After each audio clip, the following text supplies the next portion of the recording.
Let's go. Hi, Guillaume. Hi, Antoine. Thank you very much for welcoming us here at Baron de Rothschild.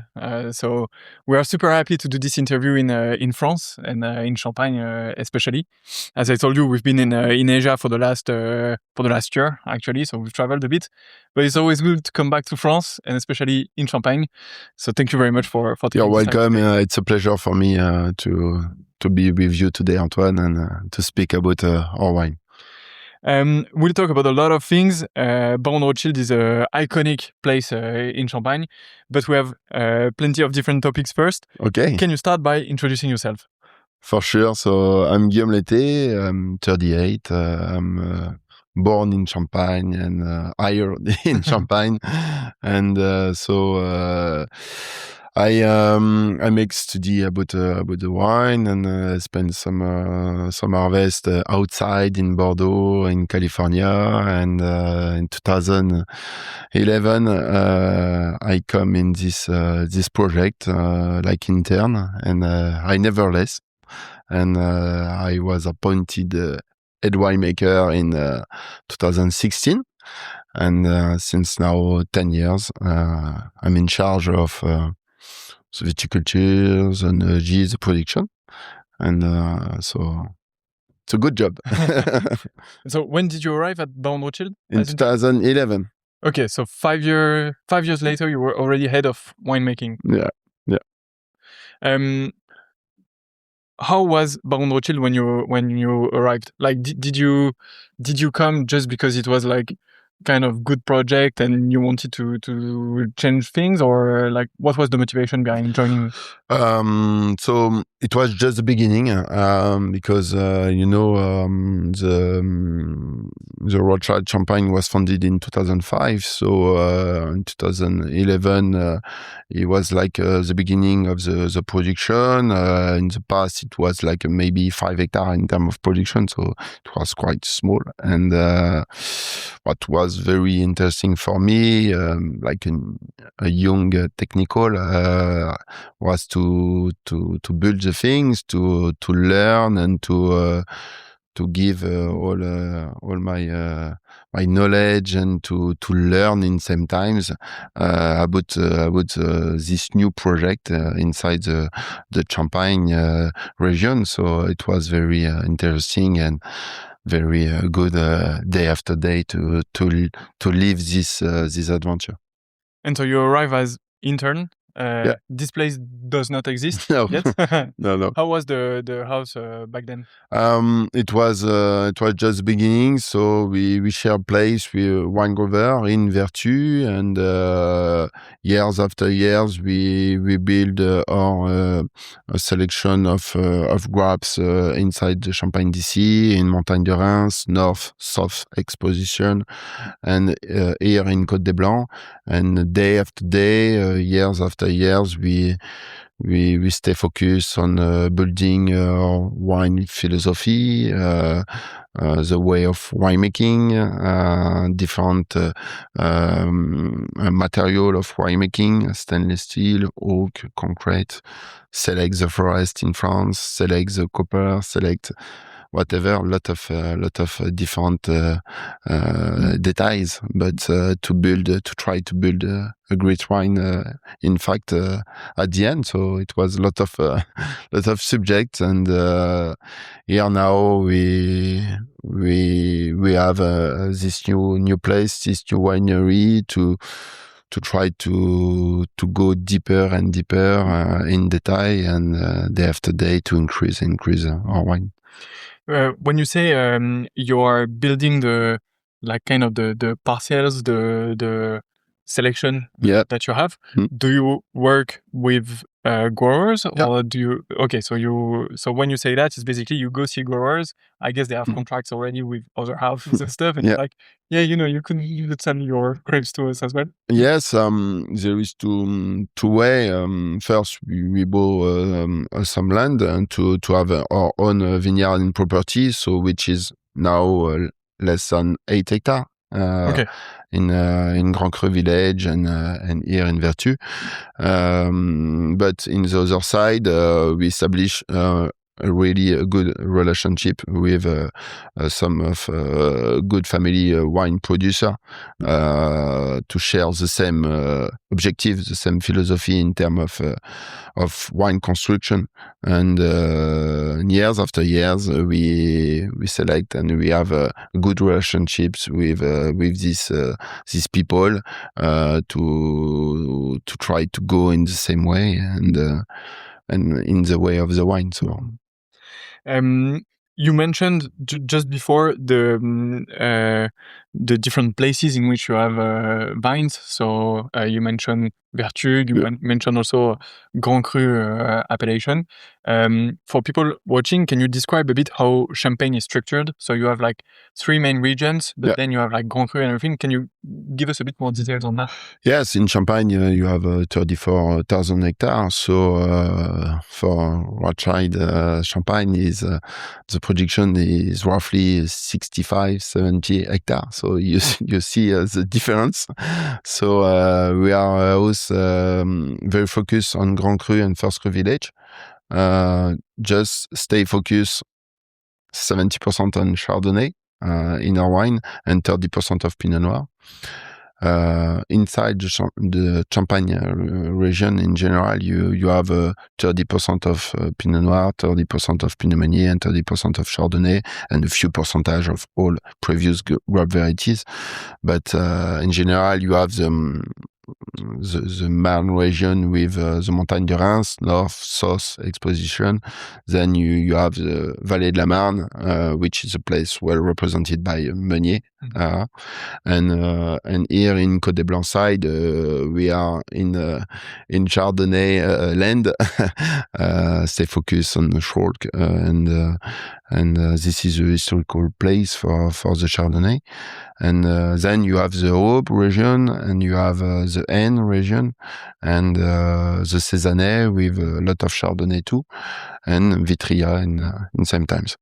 And on the different level of appellation, so you have some Grand Cru, which are villages, if I'm not wrong, that are established, like a list of... Yes, it's you have 17 Grand Cru village, and you have 44 First Cru village. So it's a very small part of the region, because in general you are more than 300 village in Champagne. So we stay focused here in the historical and the old place of the Champagne. It's a choice that we make for different reasons, but you can have good champagne in all the place in Champagne. So you told me you were born and raised in Champagne, but you went to Bordeaux and California. You didn't want to stay in Bordeaux or California? You wanted to come back? Yes, I want to come back. I love my region. I love to live here, but I spend a good time and I learn a lot of things in Bordeaux and in California to see different vision, different technique of winemaking sometimes. And, wine is sharing, so it's good to see what is done outside of our region in sometimes. What did you see in Bordeaux and California that then you wanted to apply in Champagne? Not in Champagne. It's a good question. I think it's difficult to just define a full example. Wine is in details, so each detail counts. And when you go outside, you see a lot of things that we are not usual to do. By the way, some of them are interesting in your side and in your way of production. Some of them are interesting in the place when you see that, but not for you. But yes, it's always good to be open-minded about a lot of things, and in wine it's the same. Yeah, absolutely. The difference for you is that you have 2 fermentations, so maybe it's difficult also to have like inspiration from Bordeaux and California, where they need to like push their wine to the end in just maybe to resume, I always keep in mind that to try to build a grand vin, you have to be in detail. And if you are in Bordeaux, you are in California, you are in Champagne, you are in Burgundy, you have to be in the detail of each step, which choice you make at that moment inside the vineyard, to try to be at the top at the end. I think is the common rules all over the world. Can you describe a bit what is your job as head winemaker in a champagne house? So basically, you're making the wine, as said. So I guess you're tasting every day. You're like having decisions to make on which reserve wine to use for this specific champagne. But can you give us a bit more details about basically what is your job? Yes. So my job is to start to the vineyard, to the bottle in the client. So I think to resume is to be connected to the vineyard, to be connected to the wine grower, and then for sure to make the right choice at the right moment at each step of the vinification. In my opinion, we did the wine inside the vineyard, and after we are here to try to make the right choice. But we have to leave the wine express itself. So to don't make a lot of intervention, but just make the right choice to be sure that every step go on the right way. After that, tasting for sure, testing to see the potential, testing to see the aging, testing to try to make the right balance for the blend, and always to keep in mind that champagne, like you said just before, is always a link between past, present, future. So you have always to keep that in your mind for the reserve, to build the reserve for the future. In same times to have your own personality about the years is a fact, and then to be sure that when you will make your right choice for the bottling and for the disgorging, because disgorging is always very important, you are in the right balance. Maybe for people listening, this is interesting because you mentioned different steps of the process of making champagne. Yeah. But can we just take a moment on this and do a bit of pedagogy on how champagne is? Oh, okay. So basically, you harvest grapes. This is normal for wine. But then what happens? So champagne, the harvest is all by hand first, and we press the grapes by units of 4,000 kilograms of grapes per press, and you will obtain 20.5 hectoliter of cuvée, which is the most quality part of the juice, and 5 hectoliter of taille. Taille, is the juice near from the skin and the tannic structure. So we don't choose it here, but it could be used in different objective, and then you start the after racking to have a clear juice. You start alcoholic fermentation. You can do always the malolactic fermentation to maybe have a different style in your wine. We did it. And then you have aging period on lees for us, and you make your tasting, you make your choice, you blend with the years, because we produce most of our champagne are non-vintage one, and then you process to the bottling. So during the bottling we add a little bit of sugar with a little bit of yeast to provoke a new fermentation in bottle. And in this second fermentation, the gas can go outside of the bottle, so it is integrate inside the wine. That's the sparkling. And after this second fermentation, which is called prise de mousse, you have an aging period For the rules, it's minimum 3 years? No, for the rules, it's 15 months. Oh, okay. For the rules, but for us, it's 4 years. It's a choice, depending what you do. After this aging period in bottle, you process to riddling. Riddling, is to collect the sediment, yeast died inside the bottle, and to be sure that the wine is perfectly clear after. And we adjust the dosage. If you did Brut Nature, Extra Brut 1 or Brut, whatever, you put your cork and the wine after a time rest is ready to be drink. Amazing. I think it's a perfect pedagogy for people watching this and wanting to know more about champagne and what is actually behind that bottle, because we don't always imagine that there is this second fermentation and this is how champagne happens. One of the things that is I feel very interesting about this house is that it's actually pretty recent among the champagne houses. Yes. How do you manage the reserve wine? So the reserve wine, it's actually still wine that you just manage in like big tanks for a long time, and then you can assemble that for whenever you need it, and for the champagne to kind of always have the same taste and low variability in it. How do you manage to have enough reserve wines, and how do you manage this when the house is this young? Yeah, so it's a good question for sure. We tried like young house to have a different way of thinking about that. We can move the line, so we start to build our wine reserve philosophy with the idea to be flexible. Climate change. So we have more contrast vintage right now. And so the things that we decide to build a reserve perpetual of each cuvée.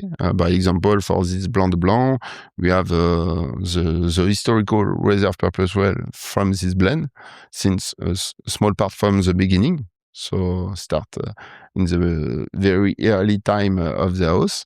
And we play with this reserve perpetual to use it in different percentage, to try to always to be constant in terms of expression, and to don't feel the difference.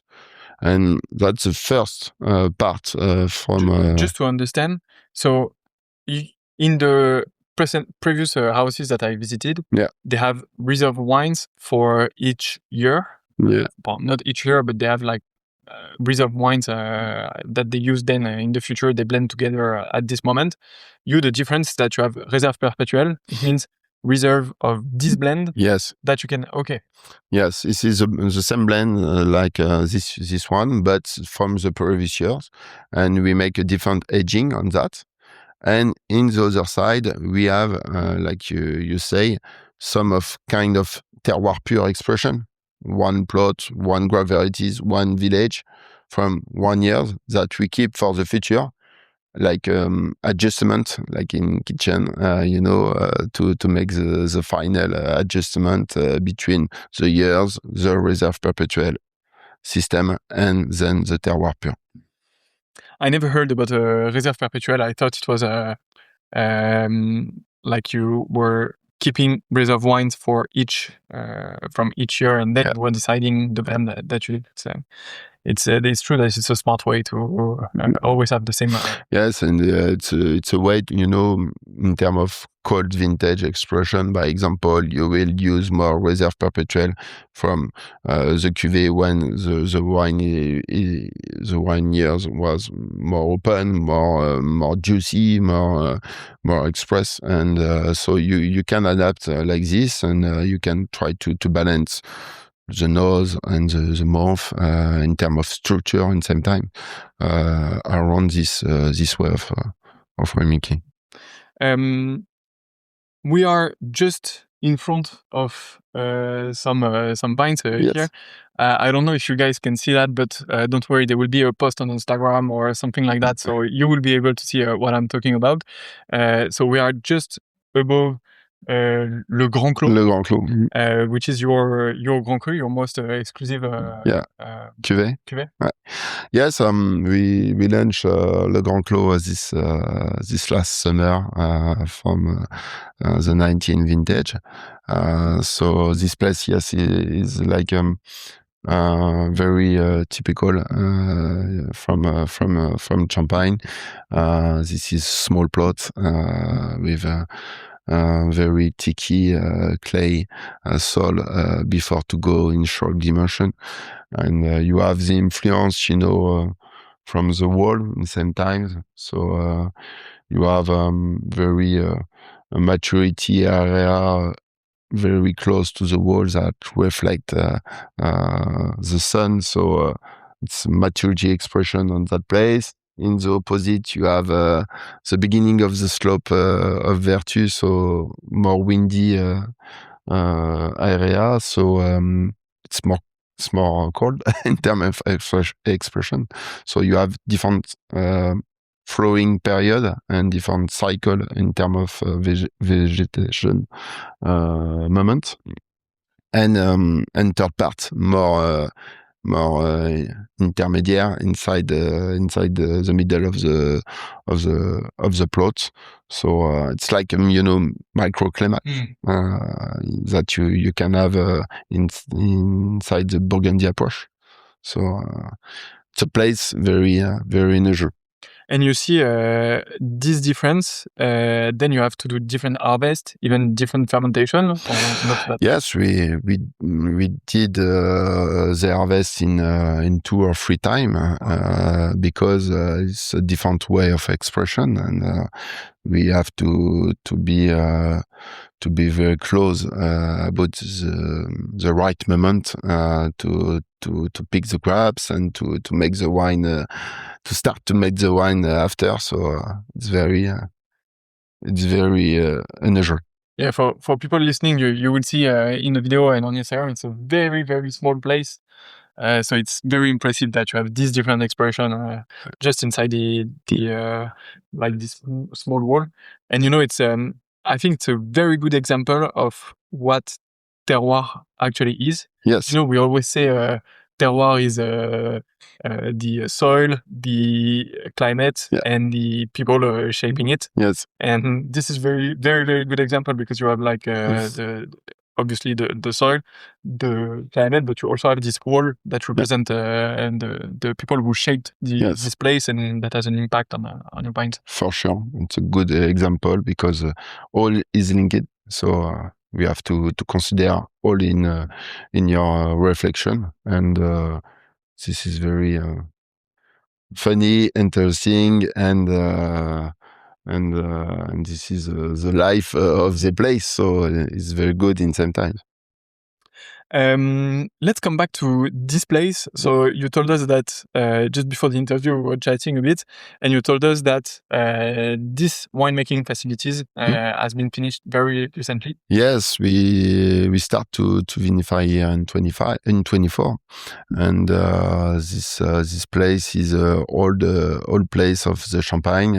This bâtiment was established in 1874, so it was like a traditional, I will say, place from Champagne with a lot of beautiful place inside, beautiful cellar, and the well place inside the slope. So it's perfectly adapted for our vision of the philosophy of Rothschild winemaking here in Champagne, to be very close, to the history, to be close to the terroir, to be close to the plots, to the wine grower, and then it's a lot of possibility, to split this personality expression, and to have big possibility after.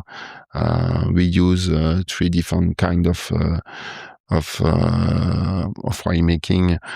We have stainless steel for sure, but we have concrete egg. We have barrels, and we use all this possibility, to be very close to the terroir and to the wine to make a long aging during the first step of the life of the wine, and then to build our wine until the bottling. How did you? So the house is pretty recent. How did you build your distribution? The distribution is doing by herself inside the house, and we are from the Mouton Rothschild branches, Lafite Rothschild branches, and Edmond Rothschild branches. So they are connected, linked for sure. But we make the distribution in 90 different countries, and in France in same too, by yourself, and it's a very selective distribution. Okay. Okay, so you have a team of people working on that internally. Okay. How do you collaborate with these other branches and these other houses? So there are plenty of winemaking facilities around the world. For sure. How do you like discuss together? Yeah. How do you work together? We work well first. So we are very close. We share about a lot of things, and inside the commerce, inside the vision, we are close to the family in same times, and we share also the technical part sometimes for one subject. It depends, but we are the only Champagne that there is the three branches of the Rothschild family together, and it's really a project from the earth for the family. So Baron Rothschild is owned by the three branches. Okay. Yeah. That's super fun. Yeah. It is. That's an amazing project for them to do to be together, because we've made some interviews and meetings, but it was mostly in the DBR group. So in Bordeaux, I told you a bit before, in China as well. But so Baron Rothschild is external to that. Like I'm sure you still talk to these people, but okay. Yeah. Okay, that's very interesting. And so you also have 3 facilities in Champagne? We have 3 places here in Champagne. We have this place in Vertu for all the winemaking, and until start to the press and go to the bottling. After that, the bottle move to Auger, which is a 5-minute drive from here. We have a semi-board equipment, bâtiment, very sustainable. Semi-board inside the fork, and with all the storage, riddling, disgorging, labeling department, and all is shipped from Auger. And the third place for us here in Champagne is in Reims, the office, with the commercial departments, financial, marketing team, and it's a good place too. It's all the basements. So actually, if people want to visit Baron Rothschild, they should come here rather than these 2 different places, because seeing the bottling and like it looks more like logistic place. Yes, for sure. But yes, we have some experience now ready to be proposed for the people here in Vertu. You have to make appointment for sure and to reserve. But the people could come here at Vertu and to see and discover how we did our wine, and I think it's a good place for that. I'm sure they will have an amazing time discovering this place and being in the heart of Champagne. We haven't seen that much yet. We're gonna do this just after together, but it's definitely an amazing place to discover Champagne, and those slopes are absolutely stunning. So you've been working in this house for already, like, what, 10 years? More, because we start in 2011, so It's 15 years. Yeah, 15 years. Okay. Yeah. What is like? Do you see yourself staying in the house for 15 more years? Yes, for sure. I hope. Yes, we we work in long term. So when you enter in a project, you want to work in long term, and we share the same values. So I think all the ingredients are here to work in long time again. Okay, because you could also feel that not that the game is over, but you started in 15 years ago. Yes. Now you have these new facilities. Everything is set up. Everything is running. No, never set up. We are not never arrive. We are young. We have a lot of things to do for the house to grow again and to be more precise, to be more and more for all of subject, and I think there is a lot of things to be do for the future. What are your main challenges today, you would say? I think today the best thing that we have to do is to be stable and to take a higher position, higher point of view, to see what we can adjust again, because we went very fast since 10 years now, and that's a good moment for that, to make to prepare the future, to restart.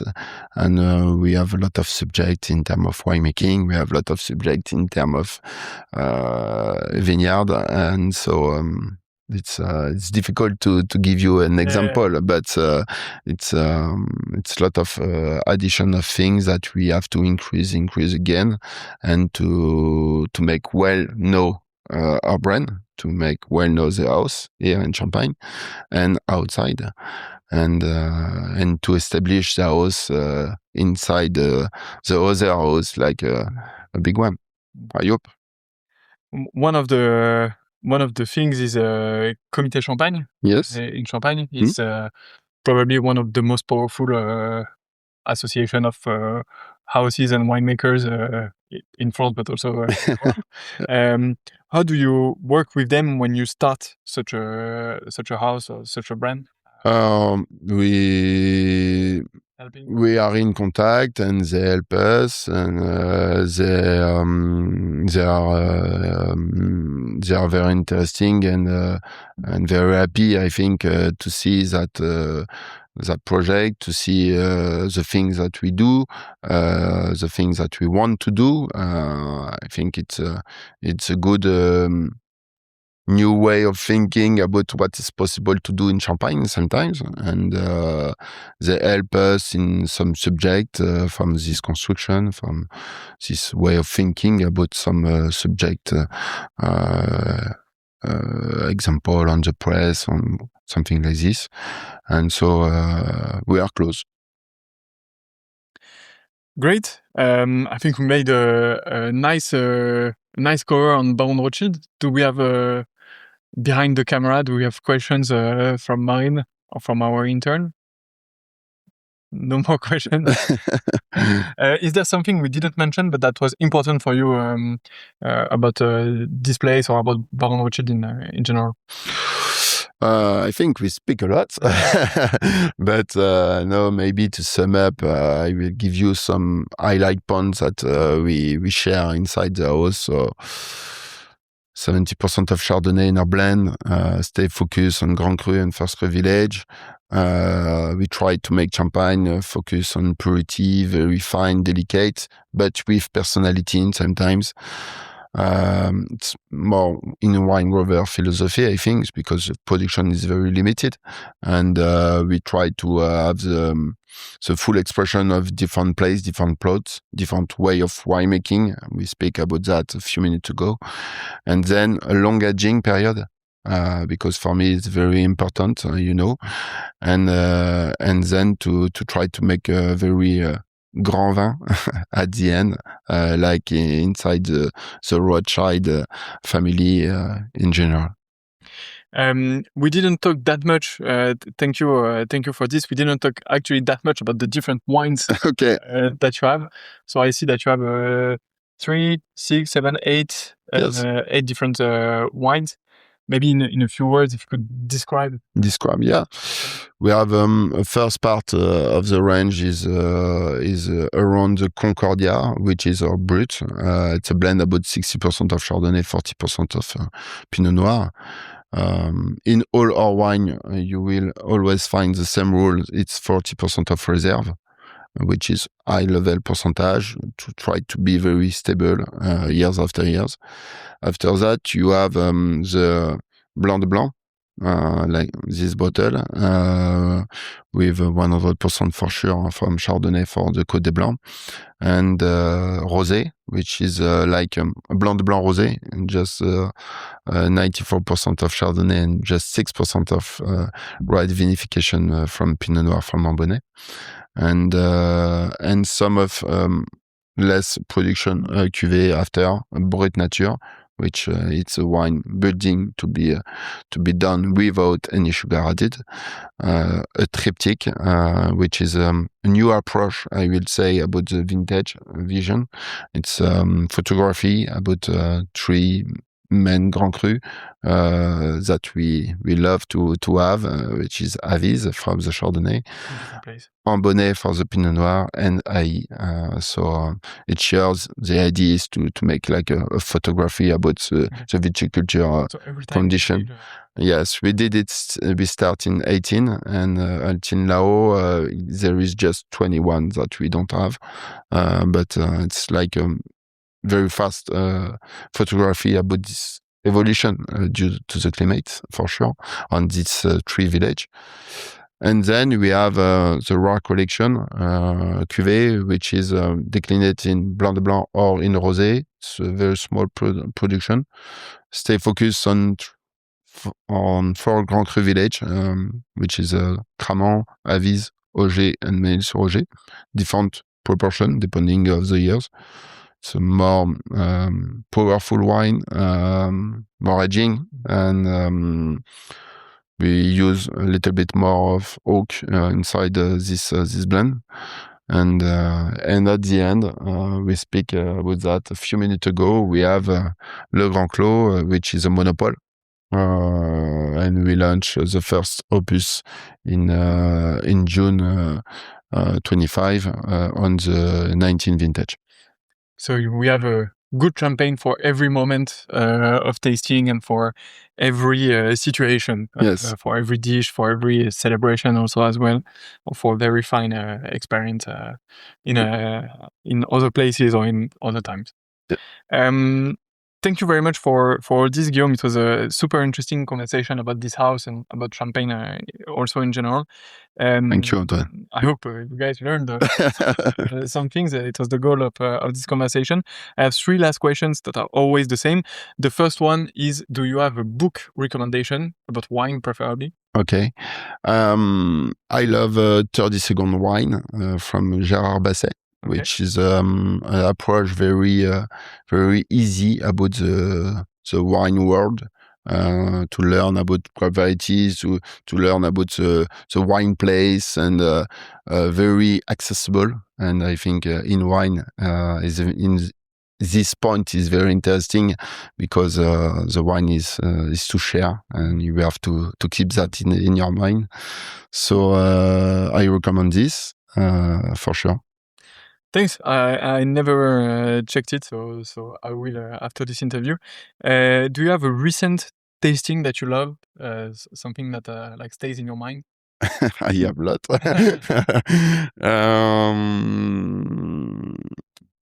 I have 2 wines that I recently tested. We can share. I tested recently Echezo from Meunier-Gibourg in 22. It was delicious, very fine, delicate, deeper, but powerful in the same time. Inside the young life of the wine, because it was quite new. 22 is young wine, but it was very well integrated in terms of expression. So I love it. And second wine, it's a little bit opposite in terms of age. I had the chance to test recently Lafite Rothschild 89. So it was wonderful. I think the age doesn't impact the wine, so it was deeper, very softy in same time. So and very powerful but delicate. So it's full expression of Pauillac, and so I love it too. So it's two big wine that I recently tasted. Amazing. And finally, who is the next person I should interview? I think today we speak a lot about Chardonnay, and in Champagne, I would love to hear about to hear about Pinot Noir from Ambonnay, from Antoine Coutier, Champagne RH Coutier, Ambonnay. Which is a good friend of me, by the way, and I think he have a good idea on Pinot Noir side. Amazing. We'd love to go see him. If you guys loved this interview, don't forget to share it and to subscribe. Subscribe so that we can go see Antoine and that you don't miss this interview. Guillaume, thank you again for this conversation. It was an amazing moment, and thank you for letting us discover this beautiful house. If you guys are in Champagne, don't forget to make a stop here. Call before or go to the website. I'm sure you will find everything. If you love this interview, also try to find a bottle of Baron Rothschild to taste it at the same time. Guillaume, thanks again, and see you soon. You're welcome. Thank you, Antoine. See you.